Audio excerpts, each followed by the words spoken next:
All right. So this is My Side of the Fence, episode 3. I am here with Terri Ellis, who is on the council. How long have you been on the council? 7 years. 7 years. Yep, 7 years. Yeah, I know what that feels like. I did 8, and that was enough for me, man. That was enough for me. That's when I actually started looking to run, when you were in. Oh, is that right? Yeah, it's funny. Yep. It's wild, just in a few short years, how much politics has changed in the city. Definitely. It's unrecognizable. Yeah. But anyway, so, tell her, I feel like most people know who you are, right? But tell us a little bit, where'd you grow up and what was that like? Sure. So my name's Terri Ellis. A lot of people know me as Terri. I grew up in Lancaster, Pennsylvania. Okay. Pennsylvania Dutch, Amish. I'm not Amish, I don't have a buggy. But I grew up in the city of Lancaster, which is a lot like Manassas City, actually. It's interesting how much they mirror each other, in my opinion. They have a much larger population, but moved down here for work in 1987. And we actually, built a business here, and we have 7 children between George Ellis and myself. 6 daughters, 1 son. They're all grown. Oh, man. Yeah. And so I was saying, when you were in city council, I was concerned about things. Not that you were doing a bad job or anything. No. I actually saw what you were up against, what was happening in the city. And as a business owner, I'm like, I have to get involved. Right. I just can't sit by people who's running, And then when you didn't run, I followed Cheryl Bass's race pretty closely. And then I'm like, I'm going to try it. So I actually I think I met with you, maybe. Yeah, I met with a bunch of people to try to understand, because we have no politics in our family. Right. And my husband, George, is like, well, why are you doing this? And I honestly wanted to give back to the city. It really was genuine, because I had some things that happened personally, and I actually went through a pretty crazy divorce. Not to get too into that, but the people of the city of Manassas really kept our business going through that. Right.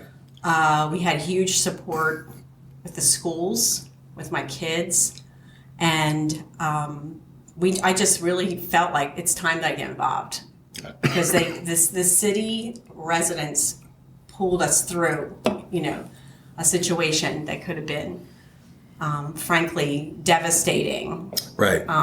Right. When it comes to income level and whatever. So I kept things going, and I really thank the city for that. So it was great. I just went full steam ahead, and then I remarried George Ellis, obviously, and he was a huge supporter. No politics in his background. Yeah, George at all. I met him not too long after you decided to run, and he's like a pretty apolitical dude. He's devoted to you and your success, but he's pretty apolitical. Seems like and I think the one thing that we're very fiscally conservative. When you actually get in the seat, though, how sometimes you have to have wiggle room to negotiate. Yeah, it's crazy. Yeah, and you have to. I hate to say it, posture yourself and position yourself for some other things that are more important. And as a business owner, you understand that. That's why bringing the business background, I think, is important, because we do that every day. Yeah. You have to have that people come in the door to pay our employees. So what is your day job? So right now, I do have a marketing company, Tackle Management, and it's kind of low key. I'm doing a lot of pro bono work, to be honest, for the Manassas Bee Festival. Right. I'm a sponsor of that, and did a lot more in healthcare. Kind of backed out of that a little bit, and I also am, part owner of SFMC, Inc., George's company. Right. So I have a seat there, and right. That's where I work most of the time, okay. And that's community management. So yeah, I feel like a lot of times people don't understand, what do you do during the day, right? Because at night you have all these council meetings. Well, and that's the council's part time. Most of us have something else going on. Yeah. If you're in the county, it's more full time. you have a lot Well, more they pay a lot responsibility, and they do pay a lot more. We don't get paid. No. You don't do it. What do you for guys money. make these days? Oh my gosh, I know it's under 20, maybe. I think they are talking about how they want to raise, something changed in the charter. Did you hear about this? No. So the council, mayor and council salaries, I guess, were kind of set in the charter, and something changed in the General Assembly. So now they're already saying, so how much do you want to make? And I'm like, you know what? I'm fine where I am. I'm not doing it for that. You don't do this job for the money. That's right. Yeah. So we'll see how that goes. I think when I was on council, we were making $12,500 a year. I think so, about $1,000 a year. And if you wanted health insurance, you had to pay for that. I mean, that wasn't something that they just gave to the elected. So, yeah, it was. You don't do it for the money, that's for sure. Yeah, no, you do not do it for the money. So, but yeah, that's what I do. I also, the Manassas Bee Festival has become like another part-time job. I start that in January. We found a nonprofit called Friends of the Manassas Bee Festival to try to keep that running, which will, any proceeds go back into the community, like the pollinator wall mural there on Grant at Kerbauble Toys. We helped fund that, as well as a lot of education. Didn't you guys have like some hives fall over or something in the not too distant past? Didn't I see that on Facebook somewhere? Yeah, so George is a beekeeper. I'm a bee haver. I would say that. I help him, but he's going through a lot of training. And I'm a master gardener. So that's the spin that we give to each other for the festival. He has, 50 hives throughout Manassas City and some in the county on properties that are farms, Right. So there was a parcel out next to the Prince William Parkway. It also had the train tracks and an industrial. It was surrounded. How would a bear ever get there? Right. So they set That's up. what it was. That's right. Yes. Yeah. They set up like 12 hives, and Yogi came in and had a feast and literally destroyed everything. Oh, that's too bad. Yeah, so they have to put a fence up. Right. Didn't even think about that. It was a good case study. I mean, it doesn't seem like an obvious, place for a bear to end up, but if they're hungry or something, We figured probably followed the tracks from somewhere else. Right. That's probably what happened. Yeah. It's certainly not going to cross over a parkway, but No. yeah. Well, not in the middle of the day anyway. I mean, that bear literally was picking up the hives because they eat the brood. They don't eat the honey. Oh, really? Yeah. And you could tell rolling around in the grass, like wrestling it. Right. Because it was all flattened. Right. So that was really funny though. That's amazing. Yeah. So when is the festival? It's Saturday, June 21st. Oh, so soon. Yeah. Okay. It's at Liberia House. It's like one day festival all day. It's from just 10 to 2, quick. It's a hot time of the year. And we have live music. We have a brew and mead cool. garden. Yeah. Sinistro and Heritage will be there with their honey. We also have an apiary there in Liberia. Okay. So there's like maybe 8 hives. And so we pool that honey and then we will give it out to businesses. Okay. So like we gave it to the breweries, some of the restaurants. Right. We owe some to Nathan's because Nathan's Ice Cream, they have honey Sundays. So we have to get some. Is there like a Facebook page for that? Yeah. Okay. Yes. So people can find it there.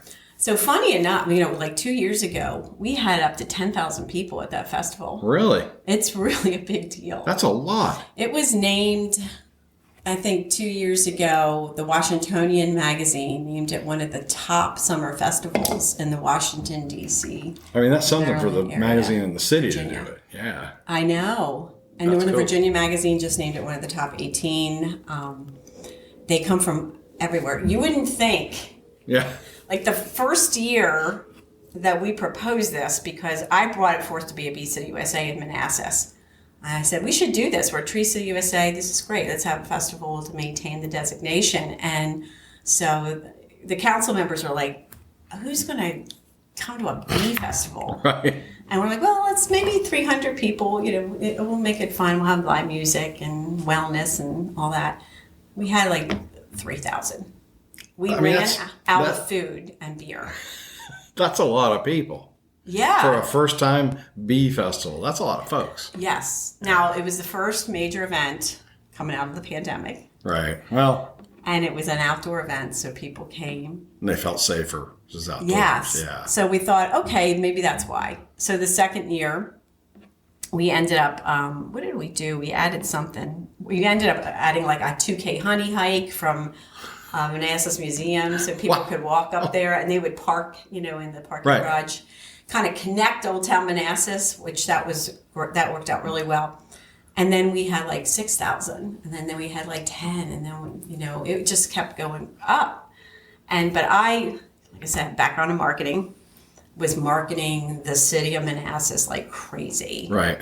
Like I was going to Loudon farmers markets and saying, you should come to our bee festival, can you post this in your bee, and people were like, this is really cool. I mean, they were actually hanging up posters up, Really? in Wow. Coffee shops. And so it kind of what we were told was Liberia House is now the home of the Manassas Bee Festival.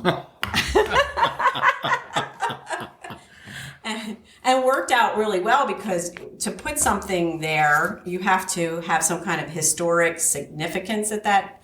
Like when we put the apiary, they probably had bees. It wouldn't shock me. Yeah. A dairy farm. Yeah. And they had like rose gardens and things like that. So we did, Yeah. Liberia House is it's wild to me, because like when, it's gone through a couple of different names. They called it a plantation and a house and all that stuff. But, when I was a kid, the thing I always remembered it for, because I had friends that lived in there. It was somebody's house, right? Yeah, the Breedens. And and they had, like, we went to field parties there.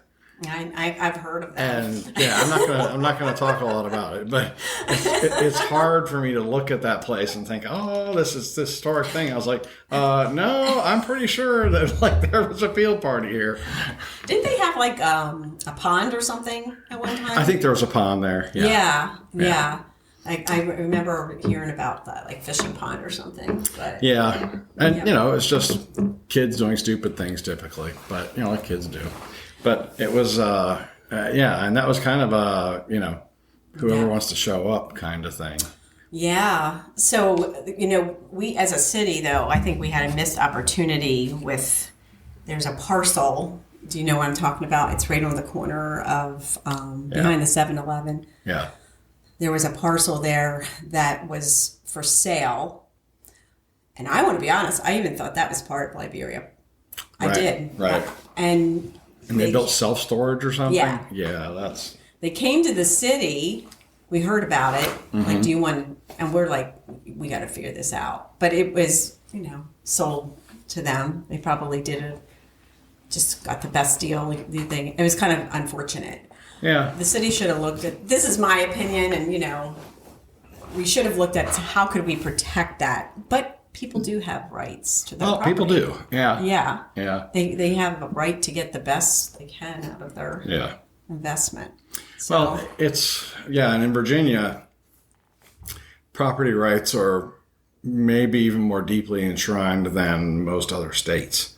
Yeah. When I was on council, the state changed the eminent domain laws, and so it was even tougher.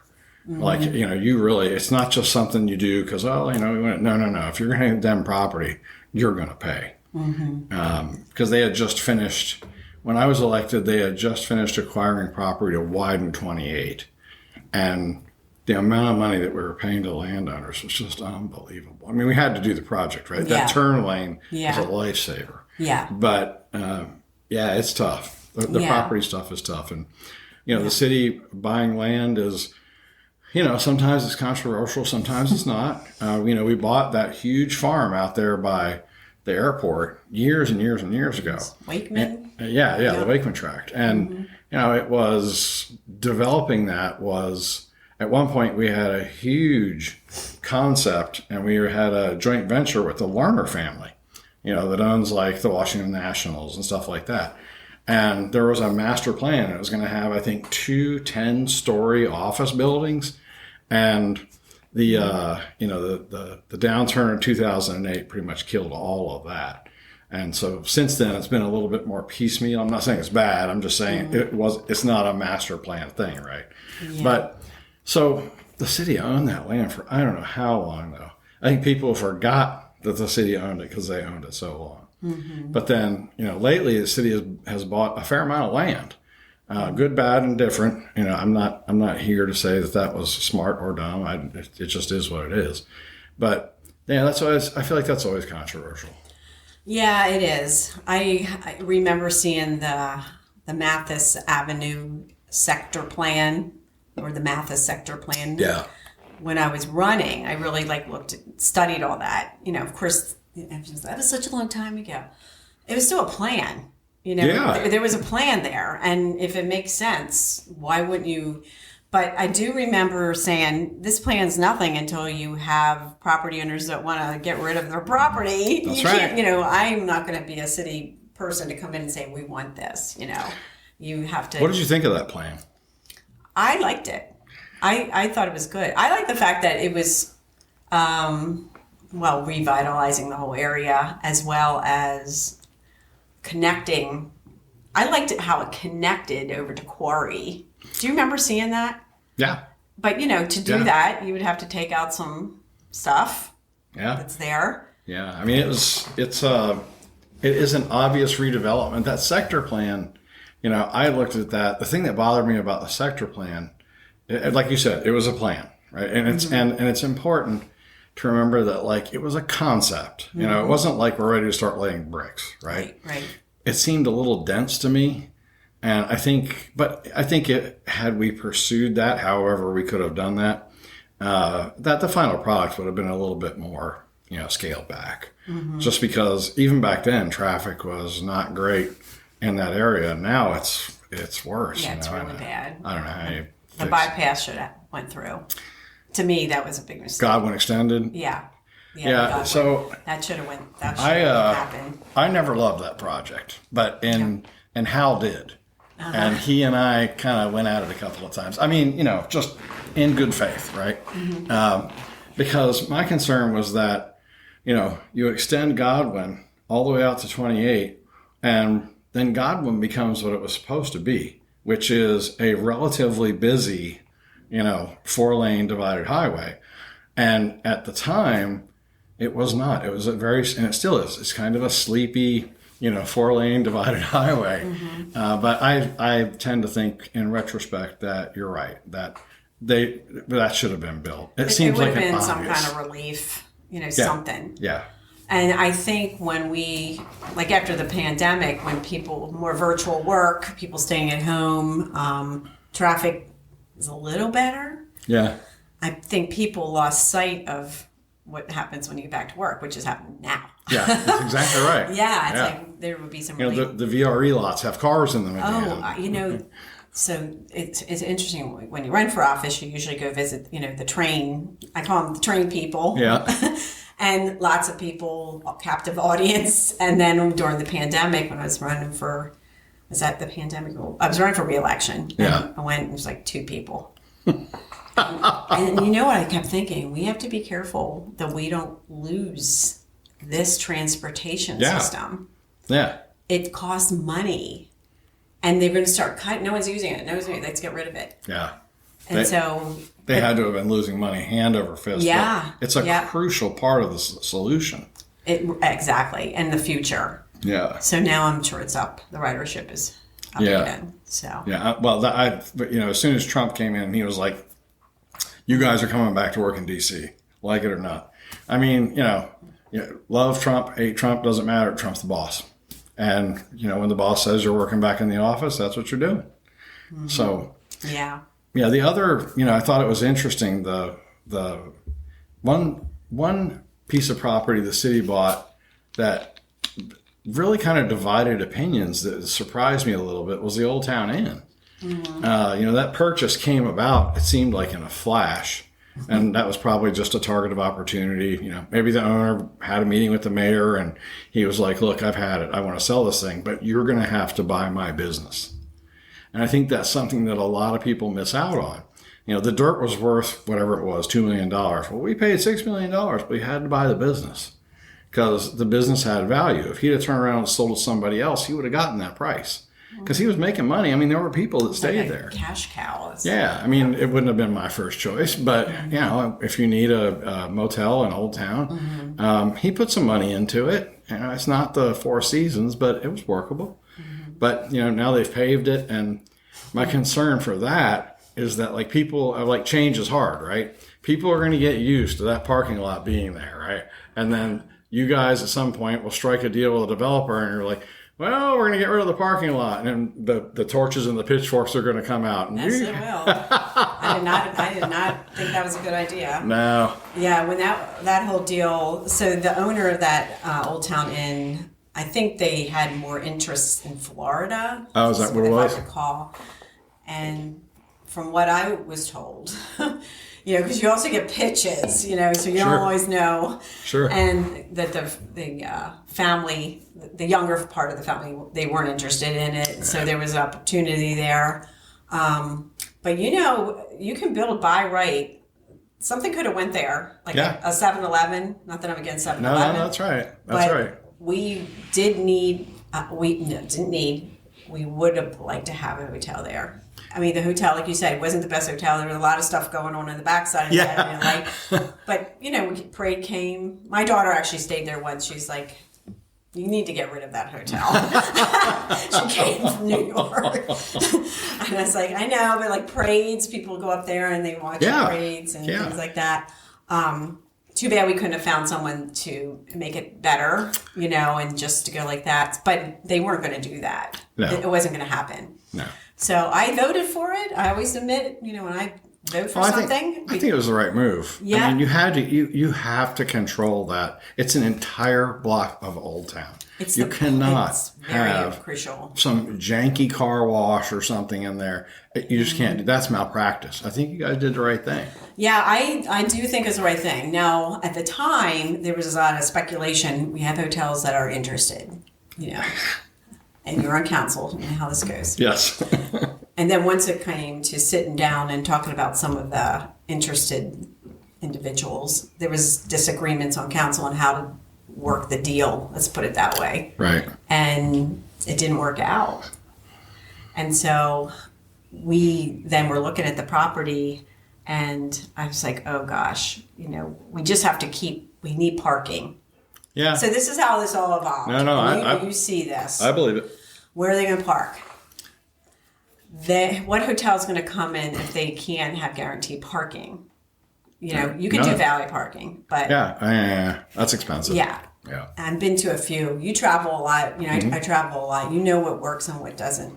And so there was like, oh, you know, we can let you take the farmers market parking lot across from Baldwin. We can give you some of that. Well, what are you going to do on the weekends when we have a farmers market? You know, right. That's not going to work. Right. And they have more people staying there. Yeah. Right. That's exactly right. So we always had in the CIP for a second garage. Yeah, no, it's been there a while. Yeah. And so where are we going to put it? So we're looking around, and MIFCO became available. There were only two places to put it, and MIFCO was one of them. So next to the train tracks, parking garage. Now that whole property is going to probably morph into more than that. There's an annex that's planned, you know, to come off of City Hall, to put social services, the registrar, and then at the time the schools were going to take like a floor. That's all up in the air now. Well, didn't the schools buy that whole building out there on 28? That is not a done deal. That's what they want to do. I don't know if it's actually a done deal. I just saw it like I might have lost sight of that, honestly, because they said they had the money. Oh. Yeah. That's a lot of money. Mm-hmm. Yeah. And I don't know if we have to go to the vote for that. I'm not sure. I actually started looking. I called Sarah Brescia, the school board. We were going over a couple of stuff. I'm like, what was Apple Credit Building? $11 million. Okay. But I don't know if it's actually sealed yet. I'm not. Maybe it is, because she was talking about the alternative school they want to start there, which is $2 million to serve 50 They're going to kids. build that into that office building? They're going to take a floor and do an alternative. That's what they want to do. Man. And then it's like $1 million a year in operating. And Sarah's like, I'll be happy to sit down with Andy about all this. You know, Teresa, don't get too into it. I'm like, well, because she's right. She is the expert. But I said, as a council person, I I have to know these things. You know, people don't want to hear that's the school board's. Yeah, well, and you know, like complete transparency. I keep up with just enough city politics so that I don't seem like a complete bozo. You know, I have experience on the council, but that job is a million times different for you today than it was for me. But no, I'm happy to have her and just sit down and, you know, just talk about it. Yeah. And, you know, there's a lot of stuff going on with the schools as well. And so my biggest thing with the schools, I talked to her, I said, what's happening with enrollment? That's what I want to know. Oh, yeah. You know, or people leaving because everyone's leaving, you know, and she's like, it is down, but it's not significant. It's not falling through the floor. Yeah. And what she would say, you know, the biggest challenges they have really is the chronic absenteeism with the high school. Well, I'll bet that I wonder how the ICE stuff is impacting that. Well, that's why I wanted to know about the enrollment and the dropout rate. Yeah, because I know that like down in Colonial Beach, we have a place down in Colonial Beach, and we spend some weekends down there. But obviously, you know, Matrix is here in Manassas. I've got to be here. Mm-hmm. But I've noticed that they have the beach, and then there's a sidewalk, long sidewalk, and then there's parking. And a lot of younger Latino families come down there just because it's an inexpensive day at the beach, right? They can bring a cooler, they back their car right up, open the hatch, there's the beach, and I don't see hardly any of those folks down there this year. And I think it has all to do with that ice. I'm not saying it's bad or it's good. From their perspective, it's probably bad, right?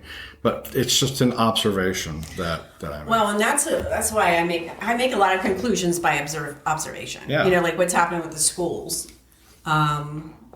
What's happening, you know, with gatherings that come out for political reasons, like who's showing up. Right. You know. Right.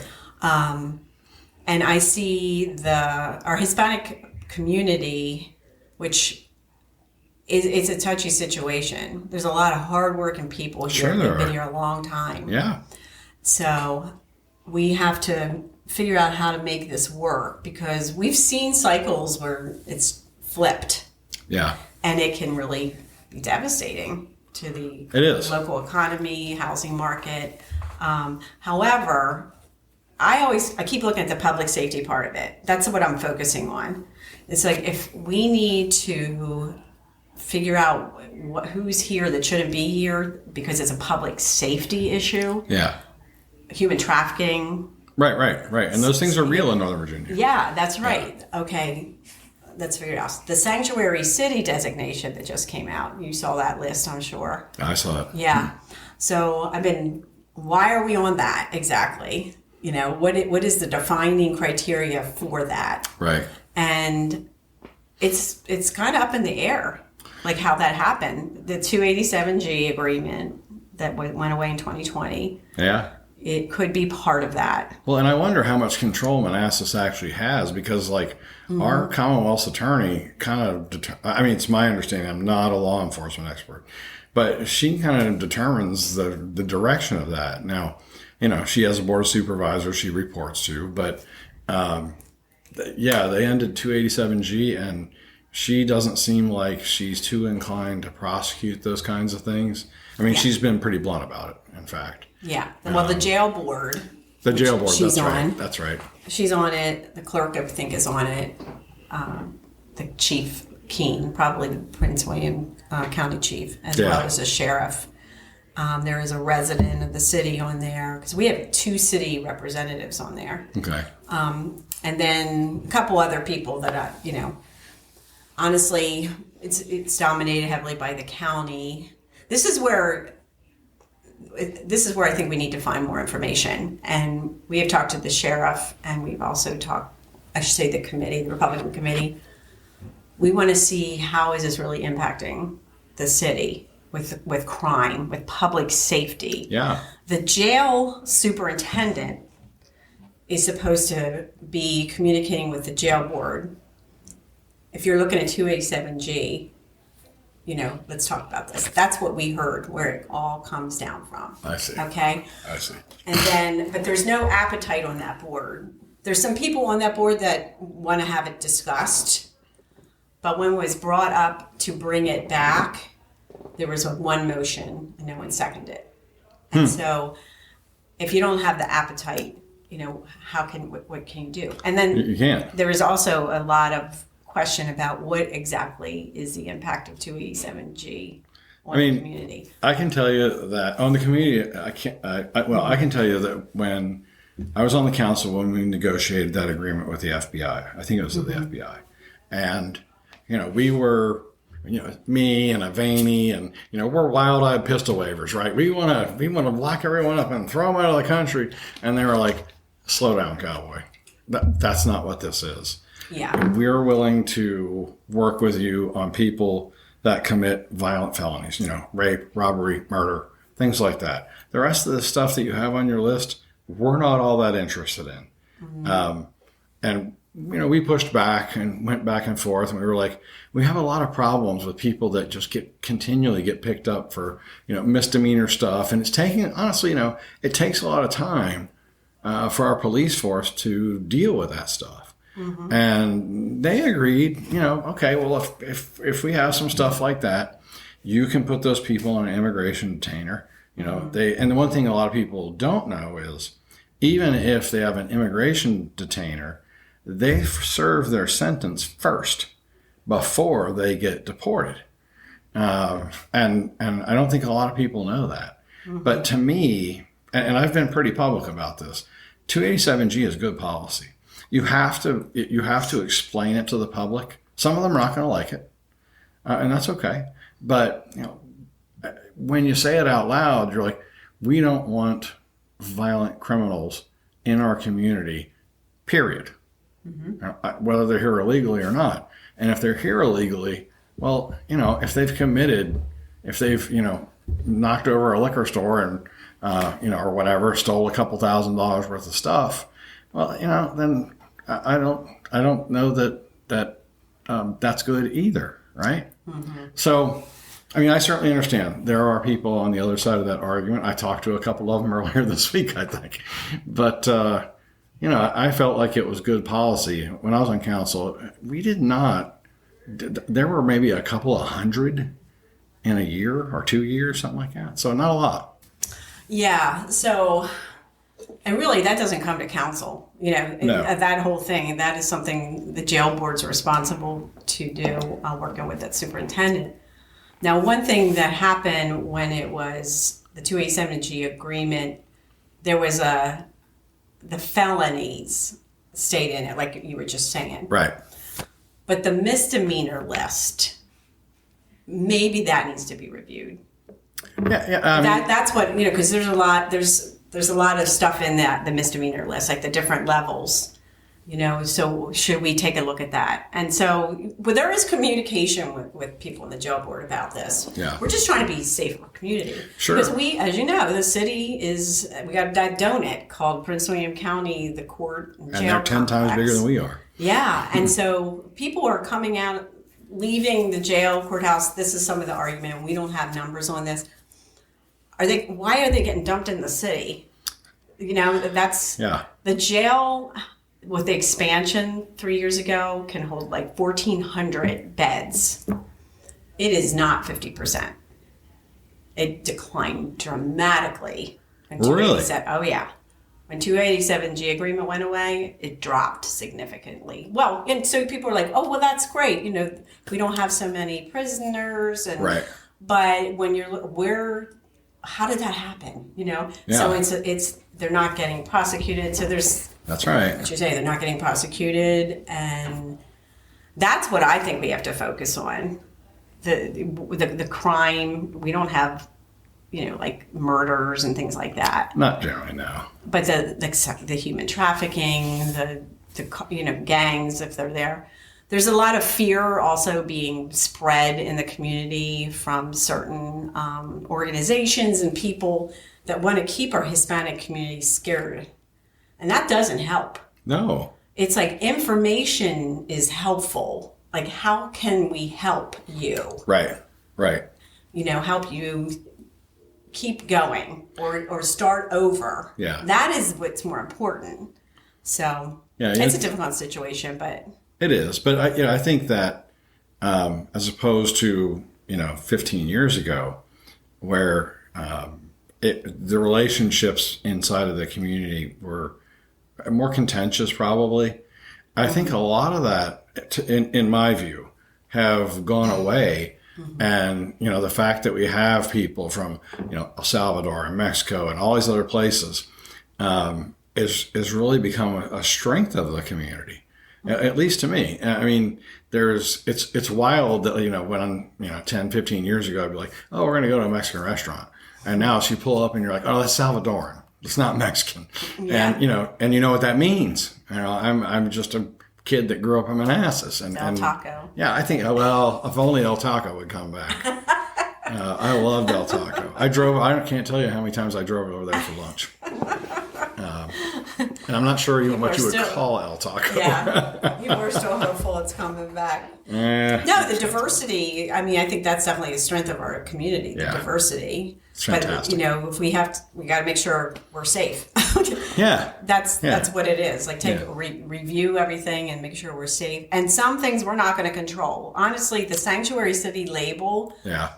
If that's going to bring the feds down here to do things that we can't control. Right. That's going to be destructive. And budgeting. Where is that going to go? You keep hearing you're going to get cut. Yeah. I think the jails would be impacted the most by any kind of budget cut. But that was one of the reasons I'm like, we got to take a look at this. Like, how much money is going to get cut if we are labeled a sanctuary city? Yeah. It's a thing. And I think if the feds were to come down here and start doing raids or, whatever, that has the potential to be destructive to the community. Mm-hmm. Because I wouldn't say that the community is fragile, but, they all have their boundaries and their limits, right? That's right. And priorities. And, That's right. The city government's job is to represent all of those things. Right. So, it's tough. Yeah, it's a tough balancing act.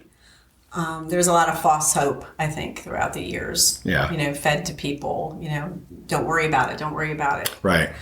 And administration changes and then you have to worry about it.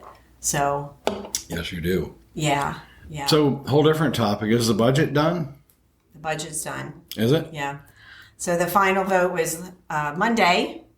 So, and I did not, so they said unanimous vote. I was not there. Right. And I do want to explain why. So we had the first reading, we had all that. So, but I would have been there to have my no vote for many of these things. Right. Yeah, well, you have a pretty unique situation here, right? Because I was fighting for, like a flat tax bill. Right. And shuffling around some things, with the schools, like making sure some of the money was going toward teachers, and which we can't control, but you can voice your opinion on that. Yeah. But yeah, so George and I were going out just because I do want to explain why I wasn't there, because I just read the article and I was like, oh, they're going to think I voted for the tax. Right. And I would not have voted for that. So George and I were going because it was a Pollinator Month proclamation. Oh, that's cool. For the Manassas Bee Festival, we had a lot of people coming for that. And I was going to present it. And as we're leaving, George, had a heart attack. Holy crap. Yeah. Is he okay? In the foyer. So he's home today. Oh, well, that's good. We thank God, Fire Rescue, UVA Health, for their incredible work. He basically had the heart attack in our foyer. It was crazy. He was sweat, so it just was so sudden, and the sweat was just dripping off him. And he's a healthy guy. Yeah, George's pretty fit. Yeah, he's running marathons. Right. He's a beekeeper. He did like a big hike not all that long ago. Appalachian Trail hiker. He's doing another one in September for a couple weeks. He's very fit. Never saw anything with heart issues, to be honest. Never. Well, I'm glad he's all right. He is all right, yep. And I want to tell everyone, keep aspirin in your house. Because not everyone has aspirin. Like, once your kids grow up, you don't really have aspirin. Yeah. And so when I was on with the dispatcher, she's like, do you have aspirin? And I'm like, I don't know. Well, I happen to have a knee procedure, and I had some from there, and popped 4 in his mouth, and that probably was significant. And also, he did not have his phone on him. I would not have been there if he wasn't. If we weren't doing like a joint thing, I would have been gone. Sure. And his phone was on the other side of the house, so he's getting an app, some kind of Apple Watch. Yeah. So, but yeah, they got him there. I love that thing. By the time that the fire and rescue came, which did an amazing job, to when he came out of the operating room was less than 1 hour. That's amazing. And he has no damage. It's hard to find because he was healthy. Right. It was, something with artery. And he said I could tell that, because I'm like, you don't have to tell anybody anything. But then I'm like, okay, so they were saying unanimous vote. I got to explain why I was not there. Well, I think I have a pretty good reason. I think that's a pretty fair reason not to be there, yeah. But they did an amazing job, took great care of him. Yeah, our fire and rescue guys are amazing. Just the public safety guys in general. And UVA Health, they're incredible. They're actually the big sponsor for the Bee Festival, which is funny. Yeah. So we're like, thank you. And he's home now with 4 daughters. They're I'm glad to hear making he's him all healthy right. food. He's going to be up and running. He's can't wait to. George is a good dude. He cares about the community too. Yeah. Well, I mean, he wouldn't be involved in the party stuff if he didn't care strongly about the community. Yeah. Right? Yeah. I mean, that's a thankless job. Yeah. Yeah, I know. I know. It's interesting when I was interviewing the ladies from the Democrat committee. We definitely had some similar war stories about people wanting to run for office and trying to get the right people or people not the right people, but the people you want to see involved because you feel like they got potential. Yeah. And it can be hard. It can be tough. Well, and this. There's a lot of people that would like to run, and it takes so much time, treasure, talent. 3 things. It does take money. You got to know how to raise money. You're going to be taking money out of your pocket. Unfortunately, that's the way it is, and it does take a lot of time. And you gotta. I think the best candidates are the genuine. I want to be there to serve the community. Yeah. And usually you can get money if you bring that out. But when I was running, the first time I ran, I raised $18,000 in a couple of days. I remember the business community. I email people. I'm like, hey, I'm running for office. Can you donate $500, $200, $1,000, whatever? So it was pretty easy for me and that saw me through 2 campaigns. So, and I still had probably $5,000 left at the end of it. Oh wow, that's unusual. Yeah. Well, there's no way. It's got to cost a lot more than that now. No. Well, mailers. See, mailers are the big expense. Yeah, those are killers. You can't control that expense too much, and you still have to do them. Yeah. And everybody's like, you just go out and knock doors. No, they got to get that piece of paper. And actually, it's advantage now, I think, because you don't get that much mail in your box anymore. You don't. So when something comes in, you actually do read it. So. Is door knocking still a big part of it? I think it's important. Yeah. I think you can swing a vote if you show up and you listen. That's the secret. You need to listen because you need to know what the community, where it's the temperature of the community. What do they want? What are they looking for? Right. And of course, you're the one that has to make the decision for them, representing them. Yeah. But you have to be able to make that decision. I do not like it when people that are elected can't vote or they abstain. It's like, that's why you're in that seat. I think the mayor should vote. Like, we actually talked about that for a while at one time. That was a charter change. Yeah. You're elected, you should vote. So. I can see, we had those same discussions, right? And in fact, within a year of my getting elected the first time, I think the mayor at that time, Doug Waldron, pushed the council pretty hard to advance a resolution so that we could initiate a charter change so he would vote. And the council turned it away. And he was salty about that. But fundamentally, at the time, this is once you get out of office, this isn't something you think a lot about. Yeah. But at the time, I felt like it gives the mayor a special perspective. That there's not a vote there involved, but I can see both sides of the argument. Well, you're right. They can be, when they don't vote, they're more like representing the city as a figurehead. But I think if you vote, you're also looking at the perspective in a broader way too. You might have to cast that vote, so you better know what's going on. It used to infuriate me. Hal used to infuriate me when we had tie-breaking votes, and he would either do one of two things. He would either vote immediately, or he would say, I'm going to have to think about this, and we'll come back to the next council meeting. Yeah, it's just like, I feel like I know how you're going to vote, but sometimes, he voted immediately. It was one or the other. It was never in between. So, yeah, that's right. The mayor can break a tie unless it's a money or budget item. Right. So, and I think I've seen that 3 times. It hasn't been many. No. No, it doesn't happen often. And it's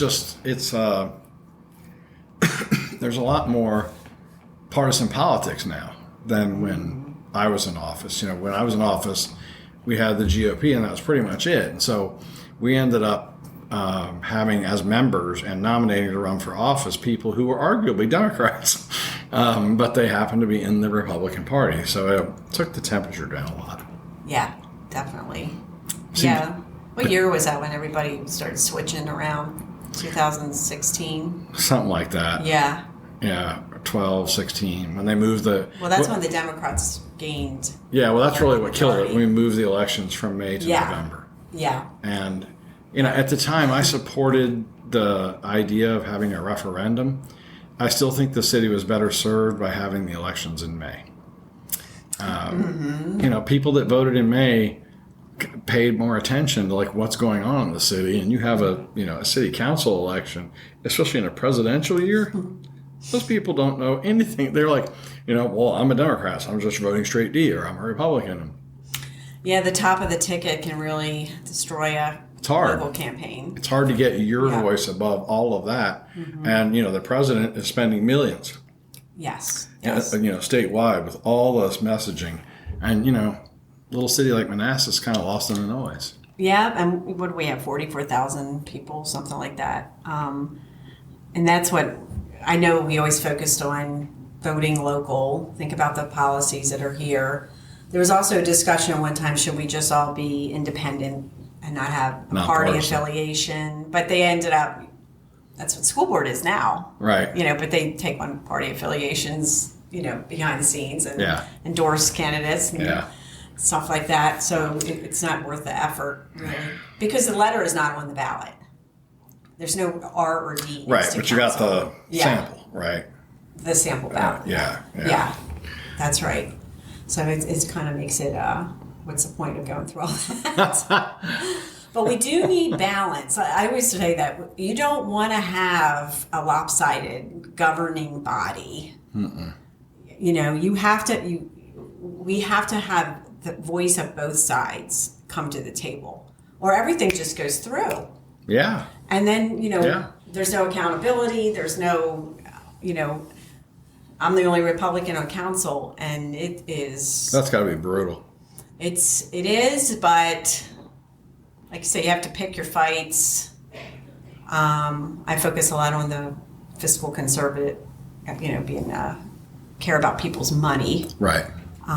That's the main thing for me. But we have other things. I'll tell you, the pandemic just was unbelievable. When I was in office, that was the biggest. Talking about pulling out everything from your past and how to get through that. Right. I know when the business, I was totally against the businesses and schools shutting down. I mean, I was like this. I was in healthcare for 30 years. Oh, wow. And there is ways to actually work, go to school, and stay safe. Right. Because we did it every day. Sure. It's like every day you didn't know who was walking through that door. So that whole thing, I'm like, this is going to cripple us. And it did. It ruined the schools, I feel like. They had a horrible time with it. They're still trying to rebound. Metz and Osborne are still Struggling. And you're looking at it, that's the elementary school kids that were in the pandemic coming up. Yeah. They don't have the foundation that they should have had.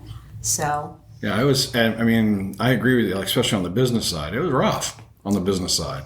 Mm-hmm. It was. And, the government, this is not something that happens with any frequency. So, you have experts, Anthony Fauci, but he's also just trying to figure it out as he goes along, right? Right. And it was a mess. So I remember going to the shopping center at Georgetown South, mm-hmm.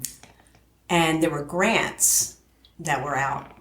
I talked to communication. I said every digital board in the gateways needs to be English and Spanish. Right. And I remember they said, are you sure? Because there's been a lot of pushback on that. Like, are you kidding me? This is like a healthcare crisis. Right. You have to do that. You can go to the other council and say, what do you think of this? But I think it's a no-brainer. Like, we have to communicate. So I went to the businesses there with Amalfi areas because he knew, Spanish. Knew a lot of people in there. You think he worked at the pizza shop in there. When he did, and he school. Connects easily with people. Yeah. Yeah. And it's like, there are grants for you to stay open. You need to, who speaks English in here? I want to be honest. Right. Do you have someone that I can actually, and took him to all the businesses. And we had so many Hispanic businesses that took advantage of that federal grant just to try, because they were so confused. It's the Paycheck Protection Act or whatever. Was that what it was? I don't know if that was that or ARPA. It was the very first one that came out. Okay. It wasn't the paycheck. It was just some grant money from the city, actually, that we got to help them, give them some kind of boost. You got to take what you can. Yeah. And then other places in the city, it's like blacked out windows, with paper. I'm like, oh, I guess they're closed, And then somebody else that was with me said, oh no, they're open. There's a back door.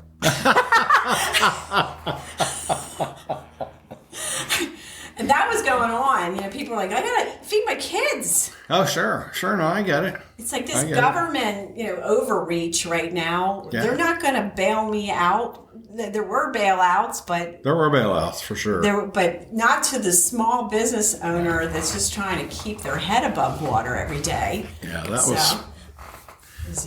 was just thankful that, in the middle of a crisis, it's hard to sort some of this stuff, but I was just thankful that COVID did not have, the mortality rates that something that was far more serious, right? 40% of the people dying or something. That would have been a whole nother gear. Yeah. And there was a lot of, people that I know in healthcare, it is interesting. There was a lot of people in healthcare that were like, this is ridiculous because people would pass. And because it was the time of COVID, it was added to... If they passed and they had COVID, it was because of COVID, right? Yeah, so you don't know what the real numbers are. No. So, unfortunate time, there's a lot of tragic things that happened back then, but this is why we got to keep people with common sense in office. Yes, that's true. So how's we did the whole City Hall refurbishment. How is that? Does it work better for people? Customer service part, when you walk in the door, is much more efficient.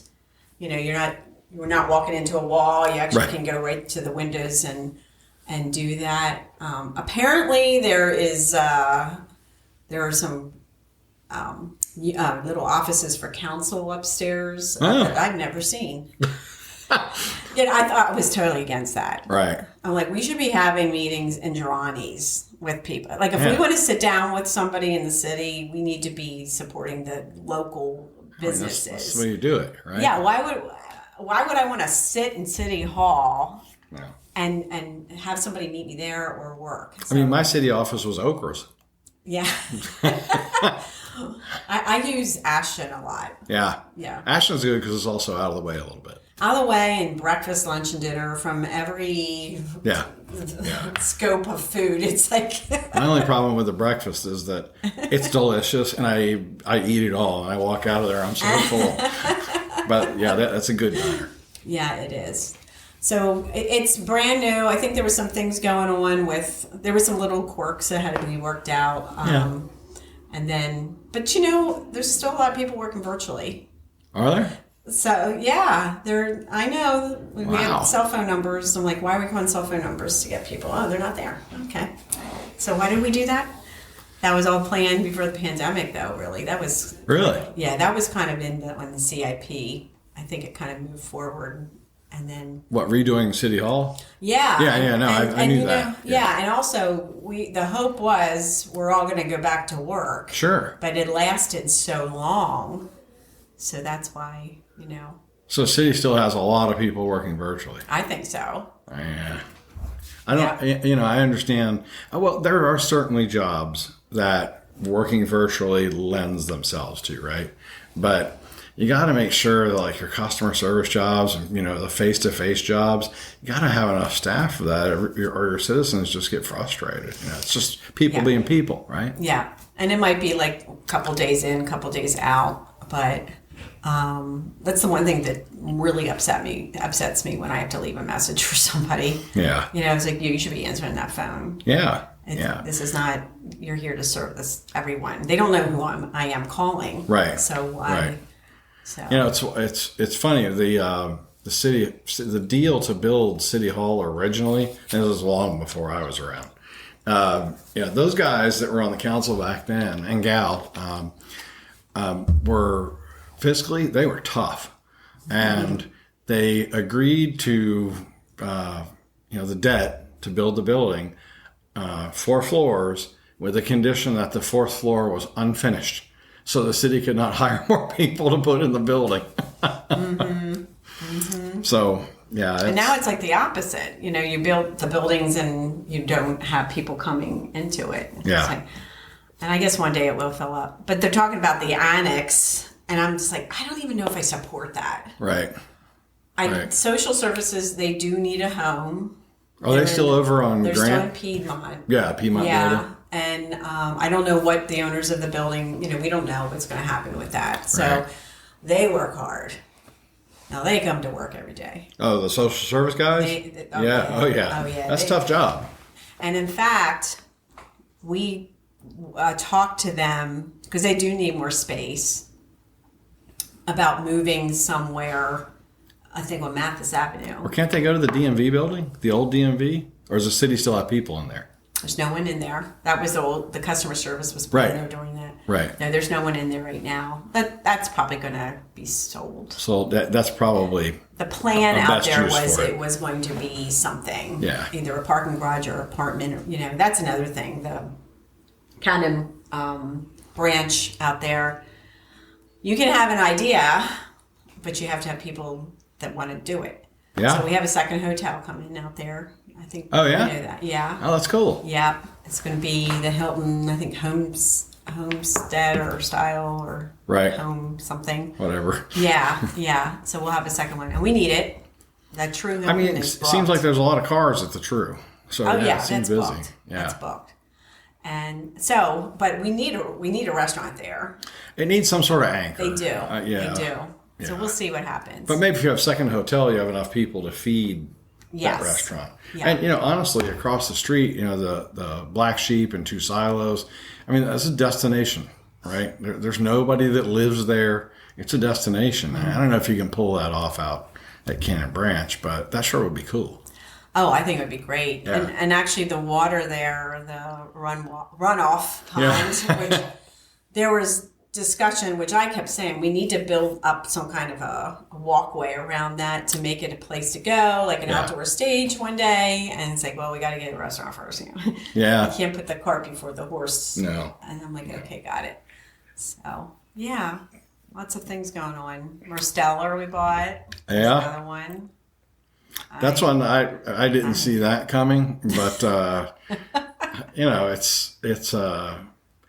it's a purchase definitely with kind of a longer timeline, right?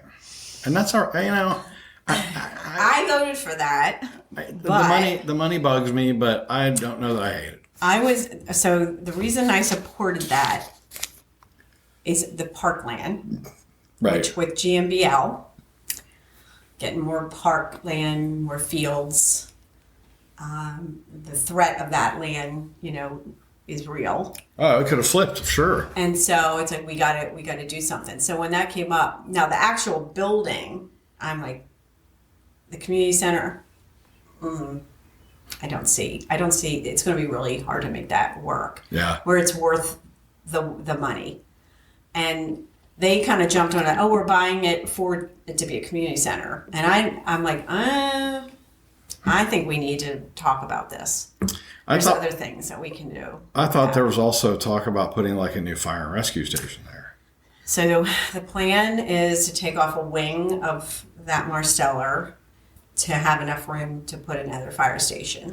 So that's probably going to be what happens. There was a little debate over that. It's very close to Prince William County. It is. Well, so the other one's damn near in Prince William County.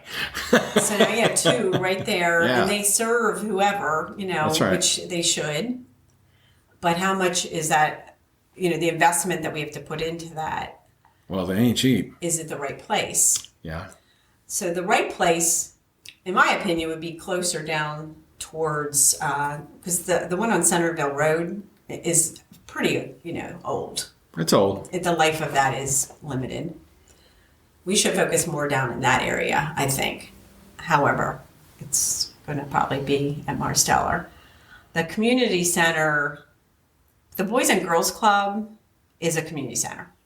Yeah. And it needs a lot of work. Oh, does it? Yeah. It's been a minute since I've been in there. Yeah. And if that area, that community center serves a bigger population, in my opinion. Georgetown South can walk there. Wellington can walk there. Bristow Station technically could get there if they had to. If they wanted to ride their bike. I can certainly ride a bike down there, yeah. Yeah. So I'm like, why don't we focus on improving that? And Marsteller, let's figure out what we're going to do with it. And I had presented this one time. Of course, I got shot down. I'm like, I think we should have like a school of excellence there, like a Pennington.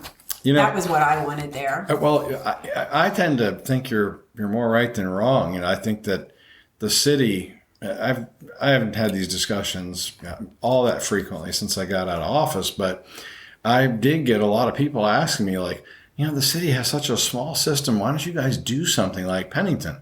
It doesn't seem like it would be that hard. And there were always lots of reasons why we couldn't do it. It wasn't, to me at that point, it wasn't worth the fight. But I do feel like us being a small system, it has its challenges, but it also presents opportunities. Yeah, we lost a lot of kids over the years. I think the number was like 1,200 that moved away, did homeschooling, went to private schools. And my whole thing is, it's Pennington from what is a county school in the city. Right. So they have like a lottery system, I believe. So, if you want to get in there, you have to, there's some volunteer work, like parents and kids have to do. It's a lot like a private school. Yeah. But how can we get kids back to balance? Here we are, balance again. That you are pushing a big rock up the hill. Oh, man. I know. Yeah. And when I first talked about it, a lot of people were like, that's actually an interesting idea. But the schools would have to embrace it. They don't want it. That's like not something they want to entertain. It's like, it's another school, Well, I'm one of my priorities when I was on council was like, how do we get the schools to perform better? And that turns out to be a pretty deep hole. It's complicated. I did a ton of research on it. And we even had a group, an inner body group that we set up to like figure like, how does the city work with the schools to make things go better? And the schools just, they were willing to talk about it, but they weren't all that interested in it. And, I see all the stuff. And when I talk to people from the schools, my question is always the same. It's like, what is the plan to make it work better, to get better results? Because you do have, and we have had for some time now, significant homeschool population in the city. I see that in Old Town, when some of the bigger houses go up for sale, large families move in, and, we go and we chat with them and we meet with them, and, they're sending their kids to one of the private schools in the area. Right. They just like living in Old Town, but they don't want to send their kids to the city schools. And, that's a challenge. It's tough. And it's complicated, but it's going to take both bodies, I feel like. Yeah. The school board, I think some of the policies, this 50% grade system, are you familiar with that? Yeah. I think is a big problem. And some of the school board members try to get that taken away. And, if a student gets a 50%, if they show up or not, and they had 100 on their test last week, they're like, oh, I'll just come in and when I need to. Yeah. The chronic absenteeism, I think, is related to that. Why show up if you're going to get 50 anyway? And that makes no sense. That's not how the real world works. No.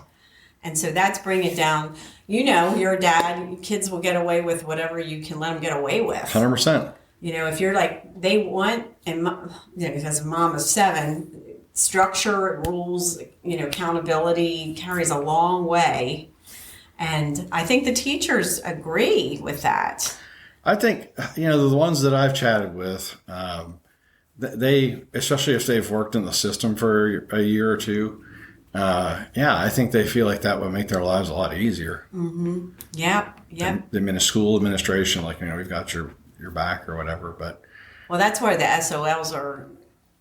That's why that is an interesting measurement to compare what other schools are doing in the state and in the country. And they're not in yet. August. Right. Sometimes early September they come in. Right. But at one time we were like the lowest SOL scores in Virginia. Yeah, that doesn't surprise me. Yeah, so it's like, come on.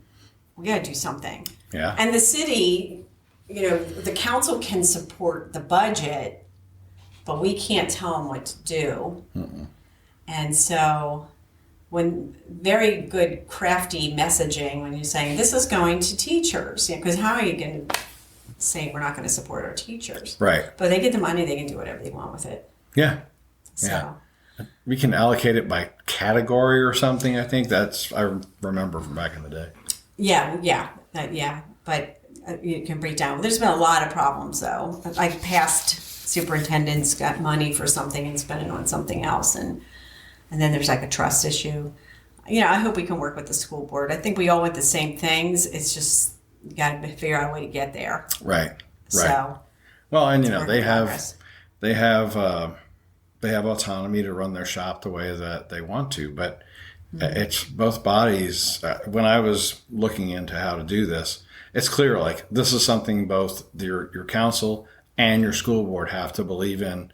And separately they might, but it's only together can they start to make headway against these problems. They're thorny. It's tough. The one thing that this is what's improved, the CTE. Yeah. Career Technical Education Program. When I ran, oh my gosh, when was that? Like 9 years ago. I was on the CTE advisory board, and that was the big thing. How can we get kids that might not go to college to be productive members, get out there and get a job? Sure. And so there was a definite void right there on the programming, how important that was. And as time went on, I did like a shadow for a day program for a couple of years, and still get people contacting me. Can you connect me to like a doctor that I can shadow, whatever? Right. But that's definitely better. The high school has found ways to help kids get some kind of skills. Good. It needs to expand though. The best way to expand is to let them go to the businesses though. Yeah. I don't think it has to be all in-house. No. Send them to Miller Toyota, and there are some things happening. Like I know the city of Manassas over in their, where they take care of all the buses and the vehicles for the city. They had like an intern from. Oh, that's good. Yeah. I mean, that's an obvious one. That's great. Yeah. Yeah. Because risk was the biggest issue. Sure. Well, we tried to participate in CTE. I don't know. This was maybe just before COVID, and the amount of paperwork and reports and stuff that we were going to have to send in, I said, forget it. I don't have time for this. And then this year, I got a hold of the CTE folks, and it was much more streamlined. That's good. It was easy to work with. The kid that they suggested, he didn't, I don't think, he was quite interested in what we have, which is fine, that happens. But the process seemed like it was way better. Yeah. A lot less onerous. Well, it's something, the transportation was an issue too. How are we going to get the kids there? Yeah. So were they driving? Yeah, no, this kid would have to, he'd have to have a vehicle. Or a bike or whatever. Or something. Yeah, he had to get here. I can't be involved. Yeah. Well, I have 10 people that work here. Yeah. Well, like shared service. I'm like, can you get Uber contracts? To help these kids get there? I don't know where they are with all that, but I do know it's moving forward, which is really good. Yeah. I felt like the CTE guys did a pretty good job with us. The position didn't work out. And that happens. It happens when you hire somebody, right? It's okay. We'll try again next year for sure. Yeah. Because I love to. One of the things that we do at Matrix, we like to push women in technology. So half of my engineers are female. Oh, wow. 50% of them. You just don't find that, right? Yeah. And so we can bring in other younger women who want to get into tech, and they have people that work here that aren't like nerd boys, right? Mm-hmm. There are other young women that can help mentor them and bring them along, and the communication seems to be a little bit easier. But no, it's fantastic. I think what they've done is good stuff. They just need to keep at it. So I'm going to ask you questions now. Sure. Because I'm always interested in businesses. When you're hiring, what do you see, like a lot of people to pick from, or is it just shifted to that? The job market is more on business selections. What has happened in my corner of the job market, IT, there's a lot more unemployed IT people. Okay. And there are, I don't know if that's fair to say there's a lot more, but there's more than usual. The other thing that has happened is over the last 5 years, all you hear from the government and from the training, ECPI, like, you got to get into cybersecurity, And so you have these kids that run out and spend whatever that costs, $20,000, $30,000, I don't know, to get these different certificates. Well, now they have a bunch of certificates and they're entry level, right? And those jobs are being automated away. So now an AI is just killing it, right? So their job would be, they would sit in a security operations center. They would take tickets from different alerts. These alerts sometimes tend to look a lot alike. So they're easy to automate out. Gotcha. So now the system takes action on it, right? So now you have guys who have all of these certificates that are applying to companies like mine. And I'm like, well, you want to do cybersecurity? And they're like, well, we can't get a job. So I have to try this for a while and get some experience, and then maybe I can go to that. Mm-hmm. But I do, AI is it's definitely taken a cut through the technical fields. It's going to continue to reduce headcount in other fields, knowledge worker fields especially. Mm-hmm. Legal, accounting, stuff like that. LexisNexis has a product where you can put your pleadings and stuff you've written into their web portal, and it will use, because they have basically every case ever argued in their database. They use that to train their AI, and you put your briefs that you've written up there, and you tell it like, hey, these are for, I need to develop a wind farm, in Fluvanna County, and I need to make sure that my pleadings are taking advantage of current law, and then I'm not running, and it does all the analysis for you. Wow. It's incredible. It is. Yeah. It is. I know it's an amazing tool. My grandson is 13, and I said, how often do you use AI? And he goes, I use it all the time. All the time. And he said, I'll do my homework, and then I'll check it on AI. Yeah. And I go, that's important. Right. Do the thinking. Yes, you have to make sure you don't lose your critical thinking and problem-solving skills, Yeah. And then it's like, looking at a resource. It's like Google on crack. That's what I say. It really is. Yeah. But that's where some kids are not doing. They don't do that. They just sort of taking it off AI. And it's great to learn the tool, but you still have to know how to find the information. Yeah. And make a decision. Yeah, I use it for the podcast. There's different levels between the microphone. It's a little echoey in here. I'm not going to cover the walls with egg cartons or whatever, right? But there's a tool. I just upload the audio file. It balances the levels. It trims out some of the echoey. And, what I would have to take, I don't know, a couple of hours to edit, I just upload it. It's done in a minute. You know what? Kids that are going to college, students that go into college, I think it's so important now that they do a lot of research on the sustainable careers that are going to make it. Yeah. Because there's many that are not going to make it. They're going to be phased out. My one daughter is a visual artist. She did a lot of graphic design. Yep. I know where you're going. And she's like, darn that Canva. Yeah. And like, greatest tool ever invented. I love Canva. And so she's shifting to some other things now, but you just have to. Yeah, well, I use ChatGPT to make the logo for this podcast. Yeah. It took me 2 minutes. Yeah. It looks a little wonky. No, look, I'm not going to retire to the Caribbean doing a podcast in Manassas. That's not happening. That's right. So That's right. Just quick and dirty. You can write a whole novel with AI now. Oh, yeah. It's a lot of writers cringe at that, but I'm like, it's happening already. Well, I mean, in the technical fields, it is reducing headcount in cybersecurity. It's also reducing headcount dramatically in people that write code. Oh. Because I can pop into ChatGPT and say, I need a script that does A, B, and C. Bang. Wow. It's ready in 5 seconds. Wow. And it's usually right. So our young people coming up, find that career that's not going to be going away or outsourced. Yeah. So. Well, I think that, take the law. My guess is it may or may not reduce the head count for attorneys, but I think it reduces head count in support staff. Because they're with tools like the Lexus thing, they're just so much more efficient. That's true. Yeah. Yeah, the customer service, if you can keep that skill, you'll find a job somewhere. I mean, there's always someone who's going to hit O for operator, right? Yeah. And business skills. I would say, no matter what you do, learn how to run a business. Yeah. In case you need to open up your own. Learn how to people. My dad is an auto mechanic, and he's he runs a business. He opened a business a long time ago, and he had mechanics working for him. But the one thing, he was an excellent businessman. And as his back went out, his knee went out, Right. he could continue. He's like 84, still working there every day. Wow. And he doesn't have to do that. Right.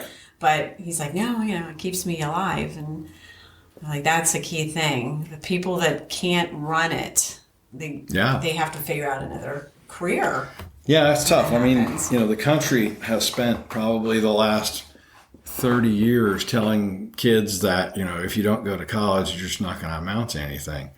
And I don't think that was actually true then, and I don't think it's true now. You still need, look at the Navy. The Navy's basically throwing money at people to become tradesmen, to help build ships, welders, but all of those things, because they need them. And those guys make decent money. Yep, the trades are six in. figures, some of them. Yeah. Yep.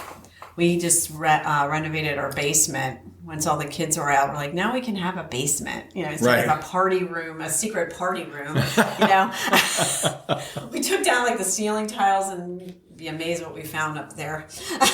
I've been in those basements before. How is this happening? Right. Oh, we went to bed early. Yeah. Our kids were smart. We even had alarms on things. They bypassed them. Yeah. They're all doing great today, though. Yeah, they all figured it out. But anyway, it was a project that we thought, it'll be 2 months, 9 months later, trying to find tradespeople to get stuff done. It's hard. Yeah, because we gutted it. It's hard. Knew everything down there, and I'm like, they can come today. Oh, let's feed them. Right. Let's do whatever it takes. Yeah, it's tough. Making good money, really good money. They can really command their price, honestly. Well, we had to call a plumber not all that long ago, and they charged us, I think, $100 just to show up. And then $175 an hour. And I said, I need to raise my rates. Yeah. Because this is unbelievable. Yeah. This was a couple of years ago. And we did. Yeah. It's unbelievable. It's tough, right? It's a physical kind of thing. Oh, yeah. It's not, you're not like me sitting at a keyboard, making a living. But, if you do it right and you have a couple of guys, it's a thing. And the trades are wide open for women, honestly. Yeah. I met one woman who opened a roofing business. Really? Yeah. She worked for a roofer. She Right. probably did. I don't know what she did, but she opened her own business. And, I'm like, wow. Good for her. She's like, I'm thinking one of the few women roofers in the area. There aren't a lot, I wouldn't think. Know. And I was like, yeah, that's good. She's, got to give her credit. Yeah. Yeah. Well, anyone who's willing to, hang out their own shingle and go after it, I have a lot of respect for them. Yeah. It's a tough thing to do. It is. And it's a huge risk.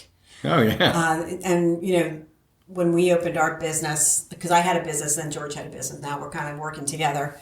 We remember the days and we're like, you're so lucky. You have your own business. You can make your own hours. Yeah, our hours are 24/7. That's right. That's exactly right. No one can tell you what to do. Wrong. Your customers do. You have many bosses. That's exactly right. Every customer's a boss. Every one of them. It's tough. We started Matrix by... so I was working at a company that ran a call center.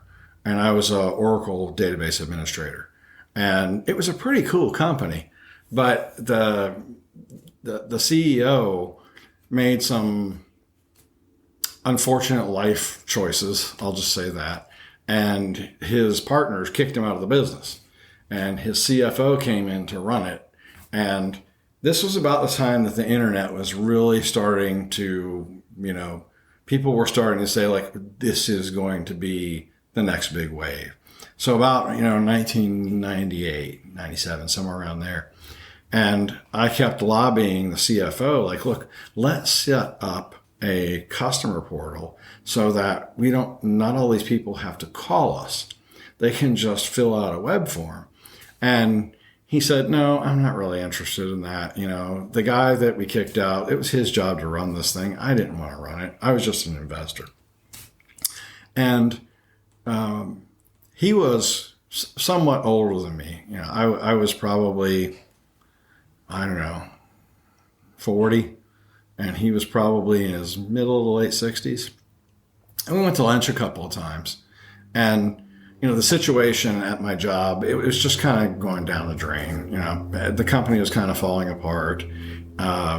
Some people liked the CEO, some people didn't. And it became clear the investors were just going to sell it. And I don't blame them, right? They didn't get into it for that. And so I had lunch with this guy one day, and he said, you keep pushing this web stuff. You should go start your own business.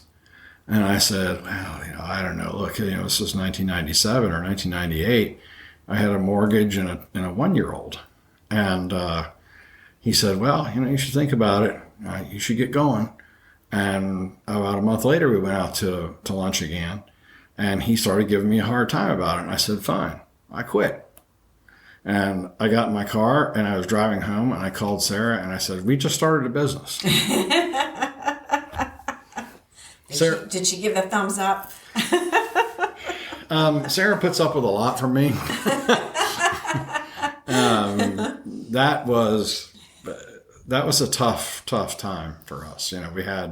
We built a successful website where we were syndicating content. So, $1,000 a month to a client to syndicate all of our content. They were home improvement articles. Mm-hmm.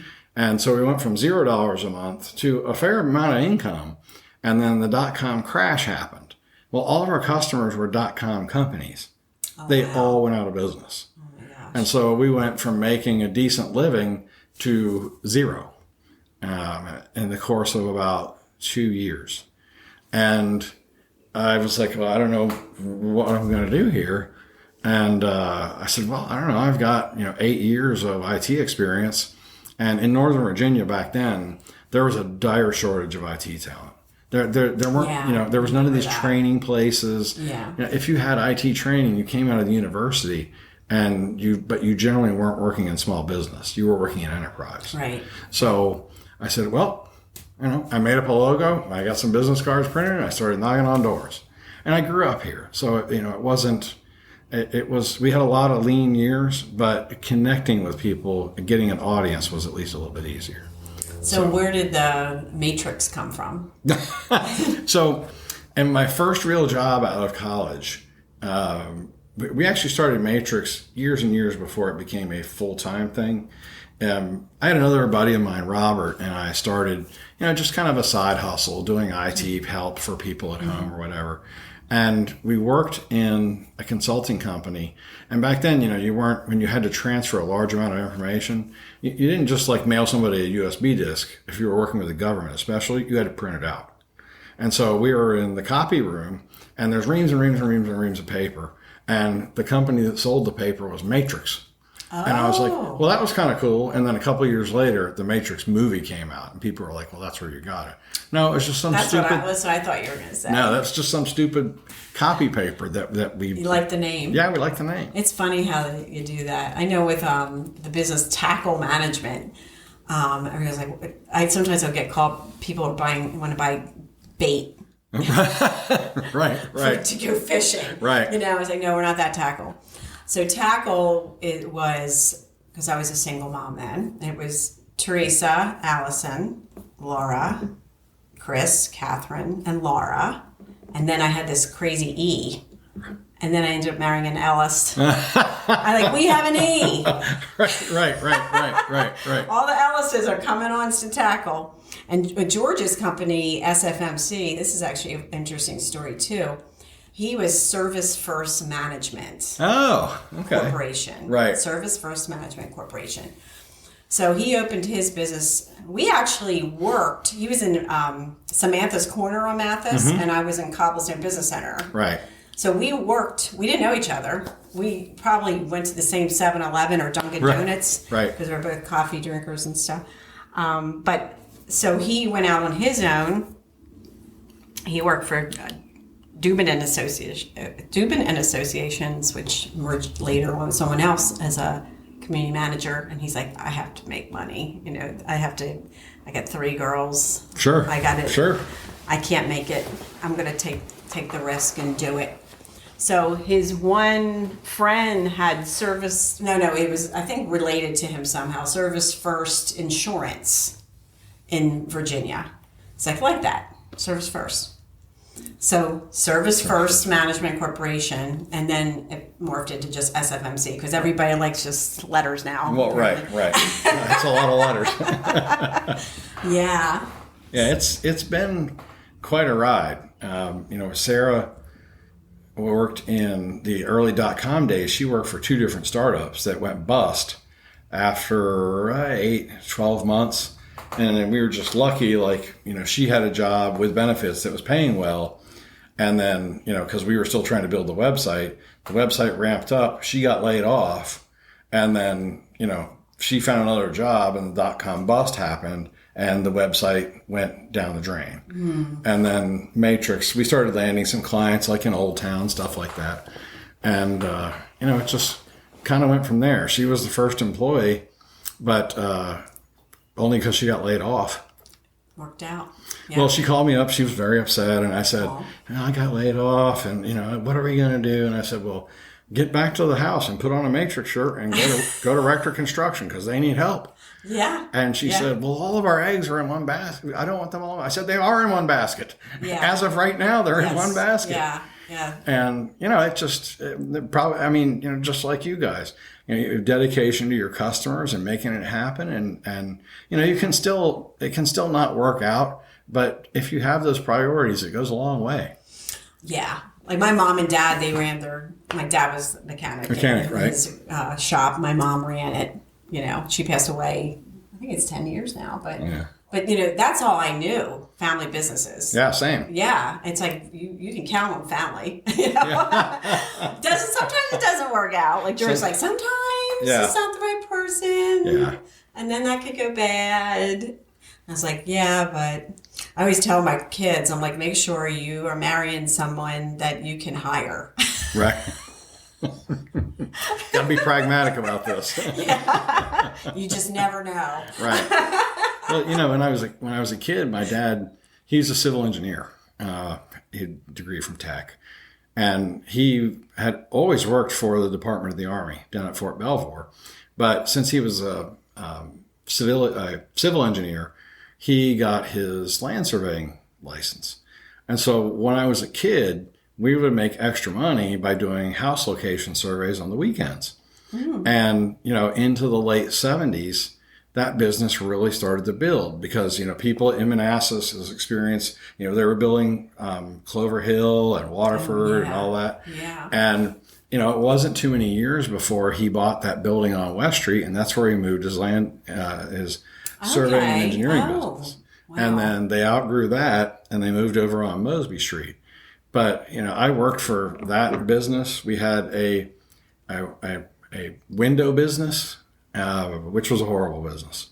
That one didn't last very long. And then they had a foundation waterproofing business where they had, they build new houses, they put the concrete basement walls up, and we had a business that sprayed them with tar. Yeah. That's probably the worst job I've ever had. Yeah, that would be hot, I would assume. So, it didn't take too many years after I got out of college where I was like, Yeah, but if you can do that work, you can do anything. Yeah. For me, I worked in a dry cleaner. That's pretty tough. Oh my gosh. Like right out of school, there was no jobs. And I'm like, I gotta do work. something. And so this dry cleaning company said, well, we can hire you now. I was like, what do I do? Press shirts. No air conditioning. Oh. It was those big body presses. Yeah. You had to put it on there Yeah, and put it in there. about. And I'm looking around. I was like, there's people that have been here for years. Yeah. It's, and I'm like, man, I give them credit. I was like sweating.